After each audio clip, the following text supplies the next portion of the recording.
Почитувани, пред 2 дена Врховниот суд на Република Македонија донесе одлука на еден дел од осомничените за настаните од 27 април да им го укине домашниот притвор, а на еден дел притворот да им го замени со куќен притвор. Денеска, еден дел од осомничените на кои им беше заменет притворот со куќен притвор, повторно се вратени во истражниот затвор во Шутка. Меѓутоа, во истражниот затвор Шутка и понатаму остануваат уставобранителите од македонските патриотски издруженија. Веднаш да кажам дека според информации на Единствена Македонија, ваквите срамни игри со притворените се резултат на договор меѓу СДСМ и ВМРО-ДПМН под менторство на американскиот амбасадор Джес Бейли.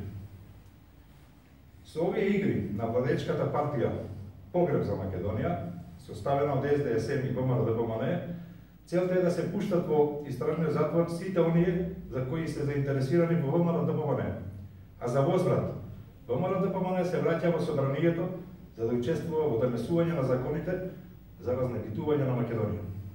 Да не бидеме погрешно разбрани, Единствена Македонија не е против ничие пуштање од истражниот затвор Шутка.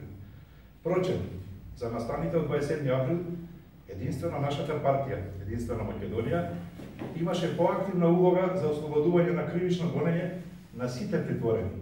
И во оваа насока поднесовме во собранието и предлог закон за амнестија на граѓаните кои беа во собранието на 27 април.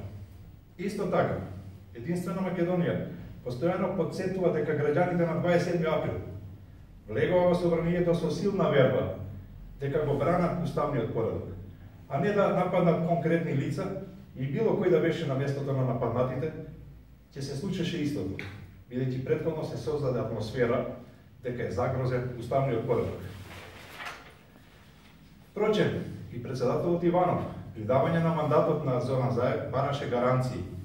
Токму за она што сега се водат постапки за 27 април, со што и Иванов ја потврди опсествената опасност за уставниот поредок. Да повторам, Единствена Македонија се залага за укинување на притворот на секое притворено лице. Меѓутоа, силно го осудуваме селективниот договор помеѓу ВМРО-ДПМН и СДС за непристоен пазар, укинување на притворот на функционери на ВМРО-ДПМН, а за возврат праќање на оваа партија во собрание, а уставобранителите од македонските патриотски издруженија остануваат во притвор. Значи, посебно сме разочарани од валканата игра на ВМРО-ДПМН, која се пазари за укинување на притворот само за своите, а ги предаде уставобранителите, кои понатаму остануваат во занданите на Шутка. Единствена Македонија и Македонското патриотско издружение Тврдокорни остануваат со уставобранителите.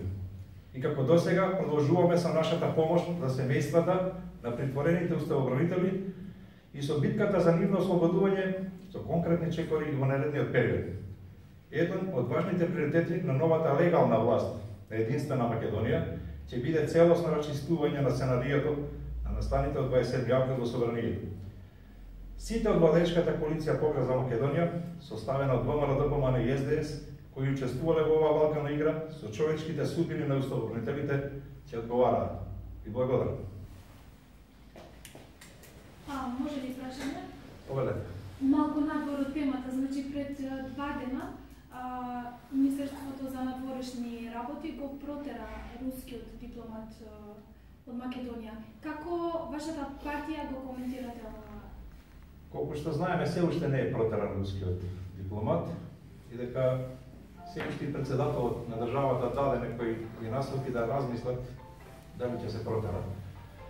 Ние го осудуваме тој чин на претерување на рускиот амбасадор, на рускиот дипломат и не се сложуваме со такви работи. Значи даваме целосна подршка да рускиот дипломат остане во Република Македонија. Разборот ли идентитетот на дипломатот кој треба да е протеран?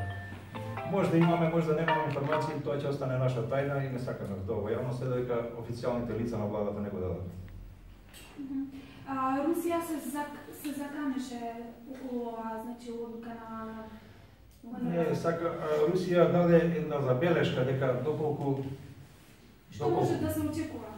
Може да се очекува од Русија доколку направи некоја блокада спрема Македонија на нашите земјоделски производи, да не се извозува нашата армија да не може да пример од друга страна да сето оружје е руско, може да се случи да настане колот во армијата, бидејќи ќе нема резервни делови и за тенкови, и за хеликоптери, и за минофрлачи, и за хаубици, и за се и се што.